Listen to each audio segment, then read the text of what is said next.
Hi, thank you guys for tuning in into Heavenly Sent People You Should Know. As you guys know, my name is Cynthia, and I run a enrichment program for the youth called Heavenly Sent Youth.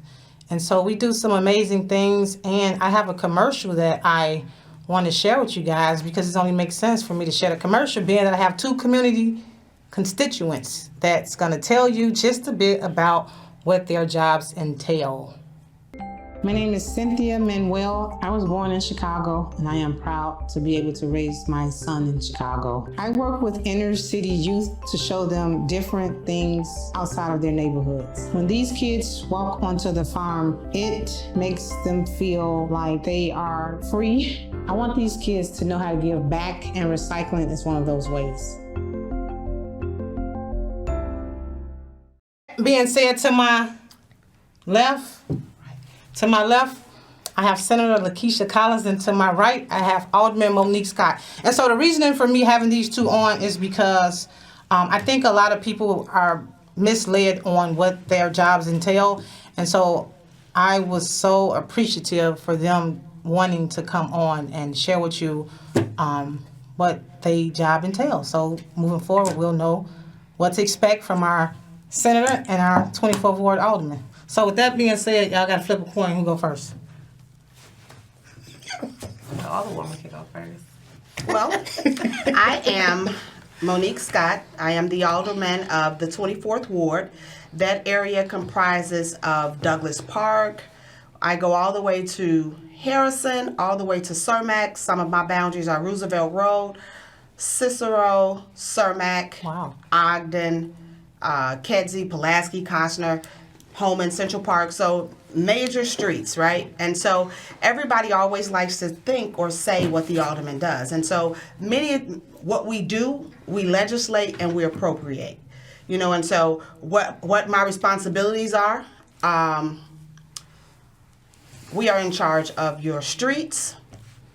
That includes your sidewalks, the public streets, public sidewalks, your streets and sanitation, which comprises of your garbage, a lot of the fly dumping that you see, Department of Water that is on the outside in the streets, not inside of your home, but everything that's common area for the public.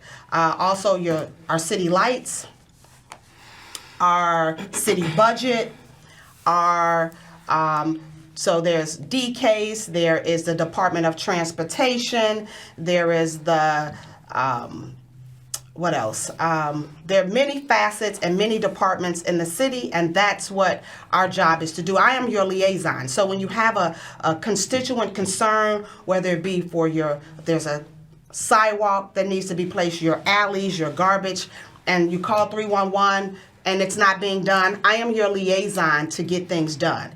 It's basically a one-stop shop.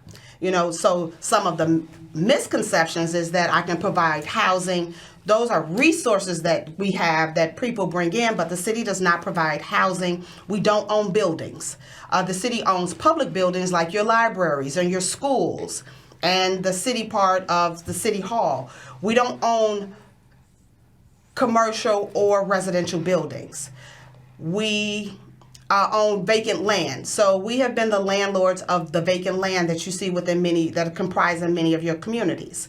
And there's always a misconception that we can help with our constituents' rent or buy groceries or help you with your fundraising. And that's sort of what we do. We fundraise as elected officials so that we can provide some resources for our community. So there's a lot. I mean, we'll get further into the conversation, but I just wanted to give you a little tip of the iceberg. You know, so something that we've just passed recently was one fair wage. So that's a ordinance that was passed so that we can raise the wages for your work. Also, we just passed as a governing body, benefit time was giving workers 10 additional days for vacation and sick time. And then the recent legislation was Bring Home Chicago, where voters will get to vote on item that will help affordable housing and also homelessness. So those are the bottom line is that, like I said, we legislate and then we appropriate. I'll pass it over to my good governing partner, Senator Lakesia Collins. Well said. I'm proud of you. Thank you for enlightening us on your duties. Yes. I just know something. Good evening. I'm State Senator Lakesia Collins of the 5th Senate District. For those who don't know, I was the state representative for the 9th District since 2020, and then in August, my predecessor, Patricia Van Pelt, stepped down. I went up for an appointment, which is a crazy process, but we were able to get the appointment, and so my work over the past almost 4 years now has been around passing legislation. So to make it short and simple, I'm a lawmaker. We make the laws for the state of Illinois. We appropriate funds to various agencies. 80% of the budget, I would say, it goes to human services. So when you think about Social Security, you think about the pension, you think about child care, our healthcare industry, hospitals, home care, nursing homes, you name it, anything with the state, anything they say Illinois first, like IDOT, that is what we govern. The highways, we govern the highways, so the police cameras on the highways, that's something that we legislated, we funded, Illinois State Police. And then there is funding that we put into housing like IDA, that is coming directly from the state of Illinois, Catholic Charities, numerous of other different organizations. Before I became a legislator, I was a healthcare worker. And so healthcare worker, former youth and care, a lot of the things that I focused on is reforming the DCFS system, the child welfare system, because that is a system that predominantly house Black and brown children. And so my time in the General Assembly, I have been writing or passing a number of measures to reform that system. And then also around child care. So I know that in the district, we have a nice number of child care daycare centers, home daycare centers. And so making sure that we have those systems functioning and funded, even during the pandemic, is very critical because the majority of people who hold those jobs are Black and brown women. I would also say that the General Assembly is made up of 2 chambers. So the House of Representatives, that's 118 members. There's 78 Democrats, which is a super majority. We haven't seen that in a very long time. And then there are 78 Democrats, the rest are Republican. They are considered to be the minority. In the Senate Dems, there's 59, so there's 40 senators, 19, that's a supermajority in the Senate. And then, of course, we got a governor who is a Democrat, too. I say all that to say that it is not as easy as people think it is to pass legislation, let alone a budget for the state of Illinois. And the reason why I say that is because anytime you try to put a bill up on the board, you have to have 61 Democrats on there or 71, depending on what time of the session it is. So that means you have to convince your colleagues to support your measures. Wow. So when people say, you gotta do this, you gotta do that, they don't understand there's a process. So most of our legislation goes through committees. So when I passed the probate executive bill, that was for returning citizens who had felonies on their background, but their loved ones wanted them to be the sole executor for them to lay them to rest and take over their estate. That was a personal story that happened with me and my father, and my sister, when she passed away, she left her estate to him.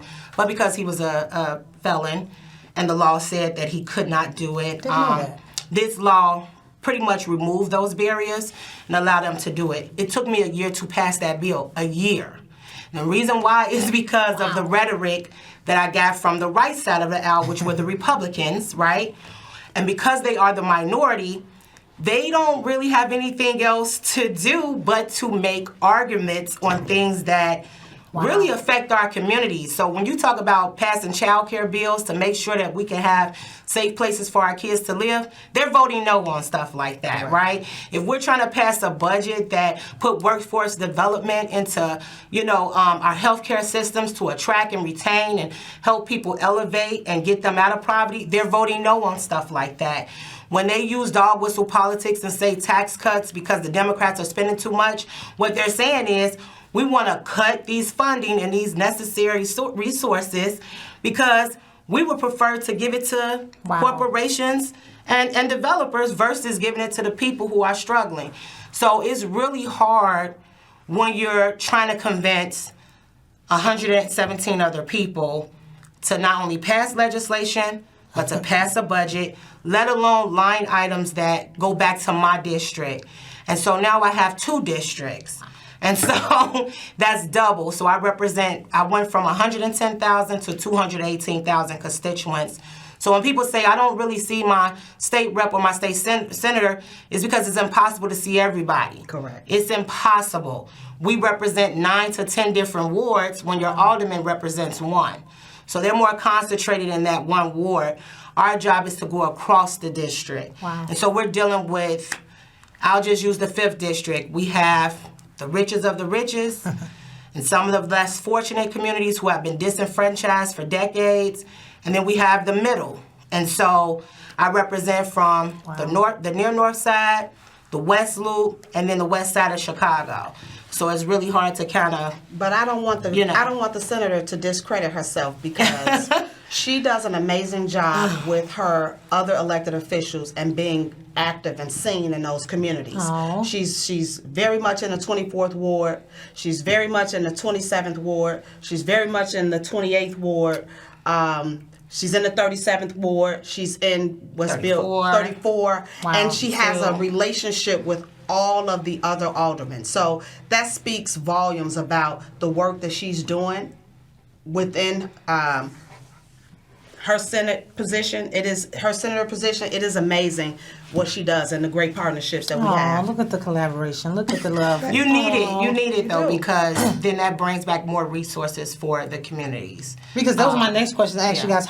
So being that you guys are in 2 different spaces, how do you guys collaborate together for the betterment of our surrounding, like for instance, the 24th ward, being that she's in the 24th ward, and that's how does that look? How does that work? So we just had a community meeting today where we met with Lawndale Christian Development, and we talked about different projects that they're bringing, that they would like to bring to the community. And so that was a collective effort with myself, the state representative, the Cook County Commissioner, and our Senator, Lakesia Collins. And so they wanted us to hear the projects, to hear what is coming to the forefront, what they would like to bring to the community. And so that's just one of many collaborative efforts that we've done together. Aww. And so we will continue to do that because that's how you just build. And we're 2 women. So we're 2 women that's working in politics, and we know that women have a barrier that we have to break. And so, we not only have to break the barrier with our community, but we have to break the barrier of the men that we work with. Mm-hmm. And that's why it's important for the community residents to get out to get to some of those meetings, because for the most part, we just listening to what people telling us what they expect, what their expectations of these 2 individuals in the seat. And so to not know is not to be informed. And so it's funny because I really just started coming out, going to meetings before I used to work for a politician. And so I was just here, I would hear it on that side. And so I was clueless to what they done. And so, like I said, when you're in a room and people don't know, you're getting information. And so it was very, very, very, very, very crucial for me to get these 2 on here because I see them in the community and just to give you guys an insight of what they do. And so moving forward, now you guys will take some of those harsh expectations off of them because, you hear from them and not from the other community people. So, I appreciate you guys for coming in, as busy as your schedule may be. And, a lot of people think that, you get into this position because, you want to steal some money. I ain't saying the money that you can steal, but, that's the truth. That's the truth. And so I didn't get into this space because I got into this space because I see the disinvestment in our communities. And so some people have a different outlook of why they're into this space. Absolutely. There's nothing that I'm not a grafty person. My main goal is to make sure that I bring resources back to North Lawndale. And so if I bring 3 or 4 developments back, that's more than what we had 4 years ago. I agree. And so it is my goal to do that. And I'm giving myself a time limit with this position. This is not something that I think that I can do forever, because you folks are a lot and got a lot of expectations with a little bit of help. So I'm going to need you all to help a little bit more. So like William McNary said, he said, if we all do it together, then we can all do it together. So how can people help? Well, I would say, just to piggyback off what the Alderwoman is saying, is that I think a lot of people get involved in government for different reasons. They have different intentions.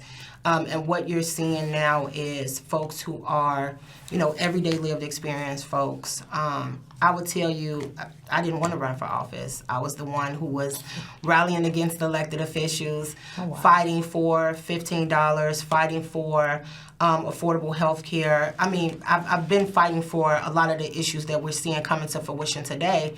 But at that time when I decided to run, I didn't want to take it for granted. And how I keep myself grounded is remembering where I came from. And so I look at this as customer service. That's right. The way you treat your constituents or even your staff, right? It's a zero tolerance. Do not mistreat my constituents, because my constituents deserve good representation, good customer service. But again, 6 months out of the year, I'm not here. I'm in Springfield. A lot of people don't know that. We're technically part-time, but I make it full-time. This is my only job. But as the Alderwoman stated was, the expectations that are all the way up here, in my opinion, people deserve the service, but they're so used to being let down by past elected officials who have continued to, give them fairy tales and, mislead them or have this type of transaction thing. And when you're a public servant, it's not a give or take. I give you this, you give me that. No, this is my duty. This is what I was sworn in office to do, right? And so I vow to give people a different engagement with government and how it should be, but everyone doesn't have that same type of mentality. And so we're trying to reintroduce that to the communities. Because one thing that we both didn't share is that we're both single parents. Oh, yeah. And so that's huge, because a lot of our time is taken away from our children so that we can provide a better situation for the rest of the community. Mm-hmm. And that's tough because we're giving. We're giving, and we try not to neglect our kids because we tag them along with us. They can't stand it, but they have to come along with us because you start them early. You start them to see how you become a public servant. And so how you can give back to your community. And it's just something that I just was, like I said, I didn't want to run. It's just something that just was like, you need to do this. And so I don't think that God puts you any place that you don't need to be. And he put us both here for a reason. And I'm going to continue to thrive and make sure that I get my constituents on the same page. We're going to reclaim and revitalize a community that has been disinvested in. And we got to pick ourselves up from where we are. We're not going to worry about what didn't happen or what hasn't happened. We got to start from the bottom and continue to thrive and grow. And we are a growing community. And I'm not going to let anybody tell us anything different. We have a beautiful community. Douglas Park, the North Lawndale community, Holman Square. We are a beautiful, K-Town. We have a beautiful, vibrant community with a lot of talent. Wow. I like. So after talking to Lakesia, I had always thought that the mayor was the boss or overall the alderman. And that's not the case, the right? alderman, the boss? No, I thought that the mayor was the boss of all the aldermen. Like, for instance, who was it? Brandon Johnson. I thought, like, he was the person to tell y'all this.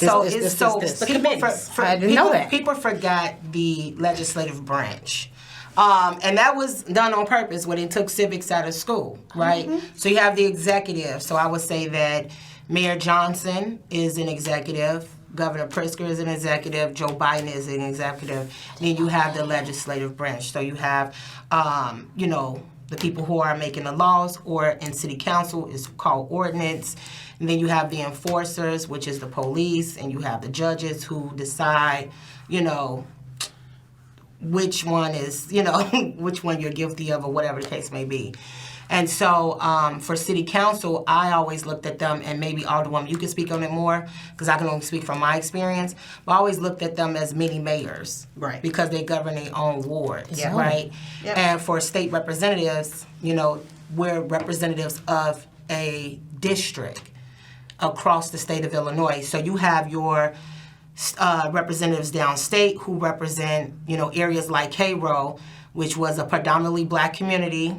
And I mean, if anybody know the story of Cairo, Illinois, or, East St. Louis, all of that, and the historical, disenfranchisement of these communities, and how they're now mixed into more conservative type communities where the wealth balance is in balance. Same way here in Chicago. Yes, it is. So all of my area is all Chicago, but you have some reps who represent Chicago and suburb. And what people have to understand is you have to represent your district. And so everybody in your district may not think the same. They don't have the same values. They don't care about the same issue. That means you have to work even harder to get people to come to a middle ground. That's tough. And so what one person don't like on the west side of Chicago, the north side probably love it. Vice versa. Right? And so I always tell people, especially on the west side or in predominantly black communities, I need you to be more engaged in the process when we're doing committees on bills, when we are talking about the budget. Mm-hmm. And I'll give an example for the elective representative school board. We had Valerie Leonard and a few other community members who were very engaged. I mean, she's been engaged in all the MAP processes, Yes, right? she has. Where she has gotten people to get on the calls, give testimony, talk about why, the district need this representation. We got the African American Commission because of the work of Valerie Leonard, right? And so if you're involved from the beginning to the end, then there won't be any, they just doing whatever they want to do, because that's not true. We have public hearings. That's right. Public committees. We debate on the floor publicly. You can go back and watch this stuff, right, to understand the bill itself. Because I see a lot of people out there who are explaining things, and they sound like the expert, but they're not there, right? And a lot of people talk about some of the measures that we pass at the state, and they be like, oh, this is just so bad. And it's like, well, where were you when we needed witnesses from the west side or the north side or the west loop? Where were you at? I love it. Right? And so just go on ILGA, check out the arguments and why this was the way it was. And so it's really just trying to engage people to get back involved into the governmental process, and especially when we're talking about a budget. It really takes organizing a community to, be there to push, right? And people think that because we are black elected officials that everything happens like that. We're not only dealing with racism in the community, but we're dealing with it in our jobs, in our prospective places. I deal with the Eastern Bloc who thinks that Chicago should be separated from Springfield. If you do that, it collapses. But I deal with people who do not believe in investing in our kids' public education system. I deal with people who do not believe in giving a minimum wage. I deal with people who do not believe in, funding like basic necessities, giving people basic necessities. Like, these are the arguments that they give on the floor, and they message come out and it sounds so good because it's going viral on social media, and people are like, yeah, they're right, this is wrong. All of it is a tactic, and what we're seeing now and today is a tactic to divide. But if you talk to your legislator or your alderperson, honestly, it will kind of dilute all of that nonsense because it's really keeping us down. It is. Why wouldn't you want to fight for more economic development in your community? Why are we pocket watching somebody else? Why are we not talking about the real solutions and how we can get there? And I'll be honest, we the only ones that say get rid of our black elected officials. You don't hear nobody else telling that to their people. No one. We the only ones doing that. And you know what? You're right. And so I think And that you we just have to we lead the a little only bit ones better doing through that. transparency. And I think you have two that are sitting right here that Yeah. we want to lead through transparency. Our leadership is with transparency. Nothing to hide. We work for you. You are who pays us. And so we represent you. So if my community say no to anything, it's no. I have to go with what you say. with that being said, thank you guys for coming in. Thank you, Can TV, for allowing me this platform to be able to bring on people that I think our viewers should hear. And yeah, that's that. I appreciate you guys. You guys gave me an earful, and I'm gonna go and do some more research, so I'll be knowledgeable on, politics, I guess. So Government. Yes. government. We're on the government. Yeah, government. That's right. Yeah, government. So, Thank you for having us. Thank you for having us. thank God for just being ahead of my life. Thank my parents and my son and all my supporters. You guys. And you're a Anybody- single mom too. Oh, I am a single mom, so I felt that. I feel their energy because they out there running, and so I get it. And so I'm like, see how God put us together. Yeah.